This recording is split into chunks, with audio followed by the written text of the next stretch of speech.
Chapitre 37, huitième partie. Le but de la création d'Ira Betartonim. Une demeure pour Dieu ici-bas. Cette kavana, cette intention s'accomplit essentiellement par la mitzvah de tzedaka. Parce qu'avec une mitzvah de tzedaka, on élève beaucoup plus de facultés, de force et d'énergie de l'âme animale que par beaucoup d'autres mitzvot. C'est la raison pour laquelle avons-nous expliqué au dernier cours que la mitzvah de tzedaka est décrite comme étant tellement importante dans les paroles de nos sages.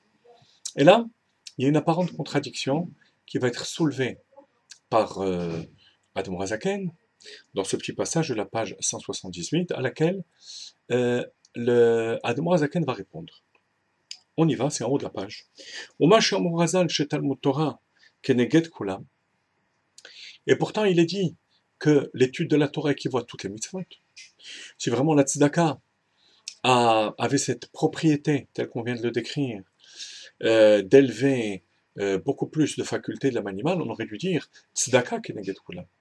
Or, il est dit Talmud Torah keneged kulam. Ce qui veut dire que même au niveau, et j'insiste bien, même au niveau de l'accomplissement de Dira Betartonim, de la demeure pour Dieu ici-bas, la mitzvah de Talmud Torah est supérieure.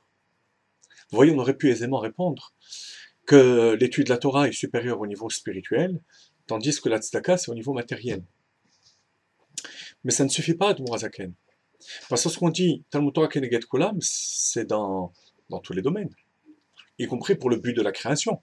Donc on ne peut pas dire qu'il s'agit là que d'un avantage au niveau spirituel.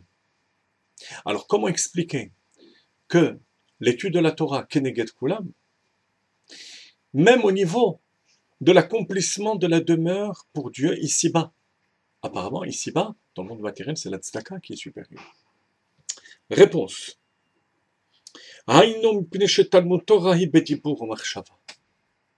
C'est parce que l'étude de la Torah se fait par la parole et par la pensée.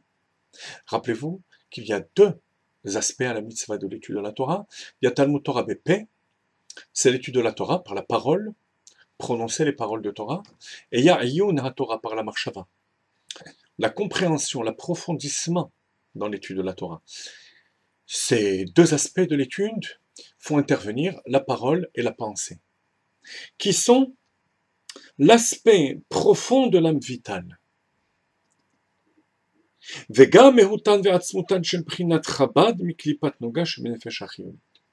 Et inclut aussi les trois facultés de Chochma, Bina, Da'at de l'âme vitale. Donc c'est bien cela. L'étude de la Torah concerne parole, pensée, et les trois facultés supérieures, Chochma, Bina, Da'at. Et c'est là la supériorité de l'étude de la Torah par rapport à toutes les mitzvot. C'est que lorsqu'on étudie la Torah, et on comprend la Torah, et on fait passer cette Torah par notre parole, il y a notre pensée, notre parole, et les facultés de Chochma Binadat, les trois facultés intellectuelles, qui sont transformées. Et donc il s'agit véritablement d'une demeure pour Dieu ici-bas. Une demeure, c'est lorsque il y a eu transformation du mal en bien, de l'âme animale en Kedusha. Ça ne peut se faire qu'au niveau de l'étude de la Torah.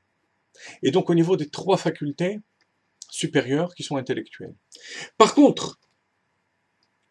contre, pour les sept autres, les sept formes d'émotion, l'amour, la crainte, etc., qui concernent les autres mitzvot, lorsqu'elles sont accomplies avec amour et crainte, elles ne font que contrôler l'âme animale.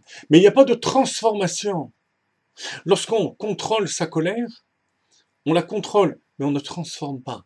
Le Benoni n'a pas le pouvoir de transformer ses midot. Regardez dans le texte. Tandis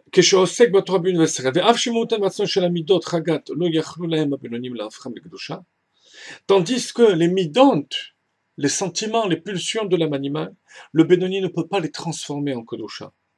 Parce que le mal, là-bas, est extrêmement fort, excusez-moi. Parce que dans la Kabbalah, il est expliqué que la Yenika, c'est la vie qui est aspirée, qui est sucée par le mal, ça s'appelle la yenika, se produit et au niveau des midot, au niveau des sentiments et au niveau de l'intellect. La yenika au niveau des midot est beaucoup plus forte. Alors, en quelques mots, dans la Kabbalah, on explique que lorsqu'il y a eu Shvirat HaKelim, l'explosion des vases, des ustensiles, que les étincelles divines sont tombées, cette explosion, cette brisure, s'est produite essentiellement au niveau des Aïm Tartonot, au niveau des 7 sentiments. Chesed, Gvura, Tiferet, Netzach, Hod, Yesod, Malchut. Et donc le mal a énormément d'emprise à ce niveau-là, au niveau des pulsions, au niveau des sentiments. Et donc, le Benoni là n'arrivera pas à transformer. Donc, la demeure à Dieu qui fera ici-bas ne sera pas totale et absolue, puisque le mal est quand même présent à ce niveau-là. Tandis qu'au niveau des 3 facultés intellectuelles, il y a transformation. C'est la différence, dit le Midrash, Amarabi Yehuda, Amarabi Simon. Amarabi Yehuda, Berabi Simon, pardon. Rabbi Yehuda, Berabi Simon. Akadosh Baruch Hu a créé 3 catégories de bêtes domestiques. Le gros bétail, c'est-à-dire taureaux, vins, chevaux, etc., qui peut constituer un corban. On a aussi les moutons, les agneaux, menu bétail. Et dans le menu bétail, on a aussi les chèvres. Les 3 catégories peuvent donner des corbanotes.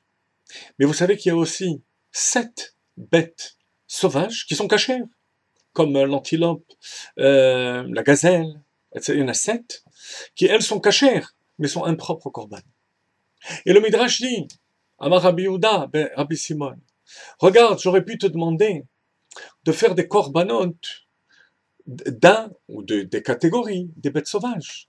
Il t'aurait fallu courir pour les capturer. Et encore, si tu avais été capable de les capturer. Mais j'ai préféré te donner plus facile. Des corbanotes, des sacrifices de bêtes domestiques. Qu'est-ce que ça signifie? Ça signifie qu'Akadosh Baruch Hu aurait pu nous donner une tâche beaucoup plus ardue. La transformation des midot. Qui aurait pu y arriver? Des sentiments. Les tzadikim, mais le Benoni, ça n'aurait pas été à son niveau. Il nous a donné la transformation, le travail de transformation des bêtes domestiques. Le sechel, l'intellect. Ça, c'est possible. Alors, il n'y a pas de hasard, on se prépare à Matan Torah.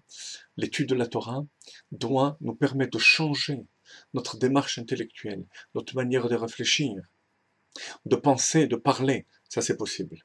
Et il faut en profiter parce que c'est le but de l'étude de la Torah. Ensuite, bien sûr, ça va agir au niveau des midot, mais sans pour autant les transformer. Shabbat Shalom et Chag Sameach.